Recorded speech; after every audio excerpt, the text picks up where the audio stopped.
Hello दोस्तों, MPPSC Hindi के YouTube channel पर आप सबका स्वागत है। तो आज हम लोग देखेंगे पूर्वा मंडलोई जी की कॉपी, जिनकी रैंक 22 है, जिन्होंने डीसी का पद प्राप्त किया है, डिप्टी कलेक्टर का पद प्राप्त किया है। ठीक है, उनकी एसे की कॉपी है ये। ठीक है ना, तो एसे देखेंगे कैसे लिखना है हम लोगों को। ठीक है ना, आप लोगों को ऐसे कैसे लिखना है। तो देखिए, इसमें ये 1000 शब्दों का है ऐसे। तो एक ऐसे क्या होता है, 1000 शब्द का होता है, और दो ऐसे 250 100 शब्द के होते हैं। तो इसमें देखते हैं, इन्होंने लिखा हुआ है भारतीय कृषि एवं किसानों की समस्याएं, कारण व निवारण। तो पहले देखेंगे ये कोटेशन इन्होंने लिखा हुआ है। ठीक है, ये कोटेशन पूरा लिखा हुआ है। तो इसे आप देखेंगे, भारत मेरे सम्मान का प्रतीक है। जहाँ कहीं भी इस शब्द का नाम लिया जाए, बाकी शब्द अर्थहीन हो जाते हैं। भारत किसी दुष्यंत से संबंधित नहीं है, वरन इसका अर्थ तो खेत में दायर है, जहाँ अन्न उगता है। जहाँ खेत में दायर है, जहाँ अन्न उगता है। तो ये कितना अच्छा कोटेशन लिखा हुआ है इन्होंने। ऐसे ही कोटेशन आप लोग भी लिखेंगे तभी स्टार्ट करें किसी भी ऐसे को, जिससे आपको ज़्यादा से ज़्यादा नंबर मिलते हैं और एक प्रभावशाली निबंध आपका बन जाता है, जिससे आप अगर शुरू में ही कोटेशन लिखते हैं और फिर आगे आप अपना निबंध स्टार्ट करते हैं। निबंध को स्टार्ट तो करते हैं। तो निबंध में एक है, आप पॉइंट में निबंध नहीं लिखेंगे। ठीक है, आप पूरा पैराग्राफ में लिखेंगे। देखिए, ये इन्होंने पूरा पैराग्राफ में लिखा हुआ है।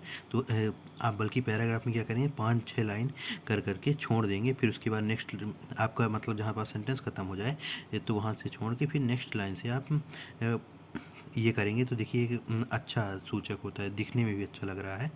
तो इस तरह लिखेंगे तो एक पढ़ने में लयबद्धता भी आती है और अच्छा दिखता भी है। तो पढ़ते हैं इसको। उपरोक्त पंक्तियां भारत में कृषि व किसानों की महत्वता को संदर्भित करती हैं। भारतीय कृषि प्राचीन भारत से लेकर आधुनिक भारत के विकास व समृद्धि का आधार रही है। कृषि भारतीय अर्थव्यवस्था की रीढ़ है, चाहे वह हड़प्पा सभ्यता का भारत हो या वर्तमान 21वीं सदी का भारत। कृषि का विवरण भारत के विकास के हर पन्ने पर दायर है।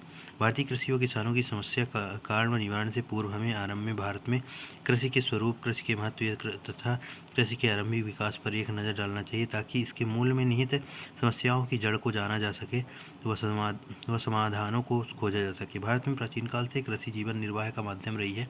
अधिकांश किसान वर्ग अपनी आवश्यकताओं की पूर्ति हेतु खेती व उससे संबद्ध कार्यों से संलग्न रहे हैं। आधुनिक तकनीकी आगमन, विकास के बदलते पैमानों तथा जन जागरूकता के चलते कृषि जीवन निर्वाह से जीवन के समावेशी विकास के आधार के रूप में बदलने लगी है। आज भी कृषि के तरीकों में बागानी कृषि, जैविक कृषि, सहकारी कृषि व अनुबंध कृषि आदि कृषि प्रणालियाँ अपने नवीन स्वरूपों में विकसित होकर हमारे समक्ष प्रकट हैं। ठीक है, अब यदि हम कृषि की महत्ता पर चर्चा करें तो पाते हैं कि देश की आबादी का 69% हिस्सा प्रत्यक्ष तौर पर कृषि व समृद्ध गतिविधियों से समूह गतिविधियों से संबंधित है। कृषि हमारे देश की जीडीपी में अपना 14% योगदान देती है। सीएमओ 2019-20 के आंकड़ों के अनुसार CSO 2019-20 के आंकड़ों के अनुसार देश के कुल निर्यात में कृषि उत्पादों की हिस्सेदारी 10% है। आज भारत विश्व में कृषि उत्पादों के निर्यात में 10वां स्थान रखता है। यदि इस क्रम में आगे बढ़े तो खाद्य सुरक्षा व देश की जनता का भरण पोषण पूर्णतः कृषि पर निर्भर है। साथ ही देश में कृषि द्वारा अन्य रोजगार माध्यमों की तुलना में 52% अधिक रोजगार प्रदान किया जाता है। साथ ही वर्तमान भारत की खाद्यान्न आत्मनिर्भरता का एकमात्र आधार कृषि ही है। उक्त तथ्यों के आधार पर हमें भारत के परिप्रेक्ष्य में कृषि का महत्व स्वतः ही परिलक्षित हो जाता है। भारतीय कृषि की महत्ता के अध्ययन के पश्चात हम चर्चा के मुख्य पहलू भारतीय किसानों व कृषकों की समस्या पर विमर्श करते हैं। इस संदर्भ में सर्वप्रथम यह जानना अपरिहार्य हो जाता है कि भारत जैसे देश में जहाँ किसानों के त्योहारों व खुशियों का निर्धारण फसल के उत्पादन व उनसे प्राप्त मूल्यों पर निर्भर करता है, जहाँ कृषि विकास पर ही देश के उद्योग व बहुसंख्यक जनता का समावेशी विकास पर निर्भर करता है, वहाँ आखिर ऐसी क्या समस्याएं निहित हैं जिस कारण हमारे अन्नदाता किसान व कृषि समस्याओं के जंजाल में फंसी है। इसी क्रम में सवाल उठना तो स्वाभाविक ही है कि इन समस्याओं के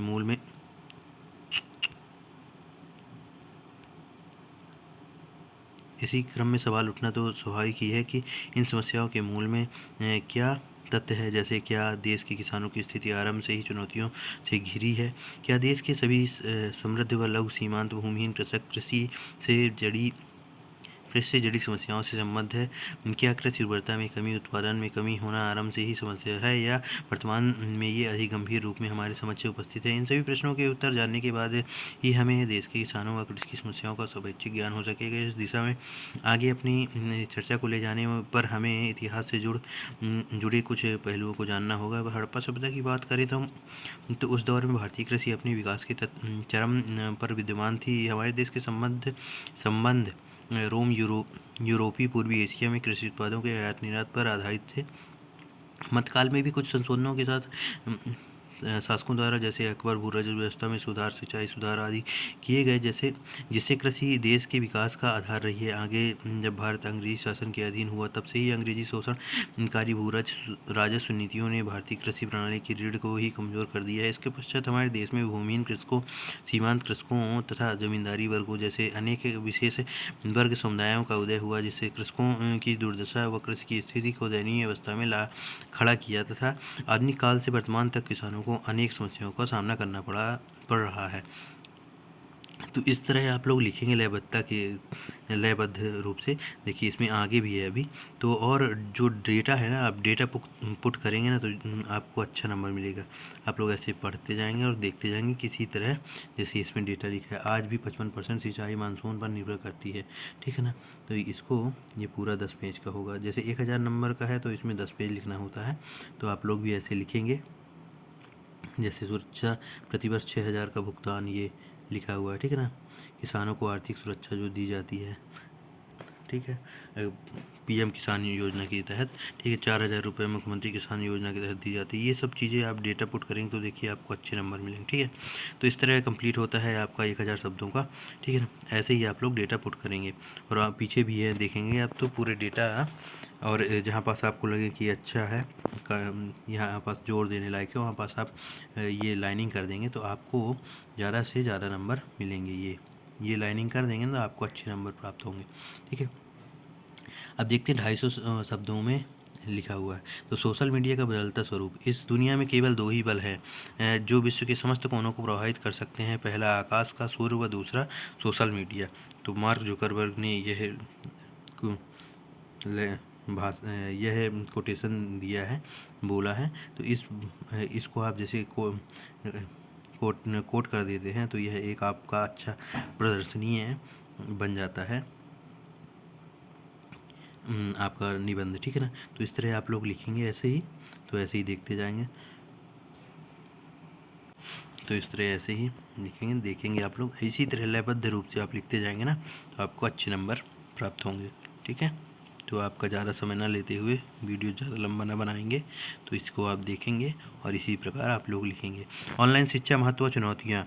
तो देखिए इसमें शिक्षा के बारे में लिखिए। सा विद्या या विमुक्ति मुंडोपनिषद से यह लिया गया है। तो ऐसे लिखा, फिर उसके बाद इन्होंने इसको पूरा इसके बारे में भी बताया, फिर उसके बाद आगे ऐसे ही लिखा है। 250 शब्दों का यह भी निबंध था।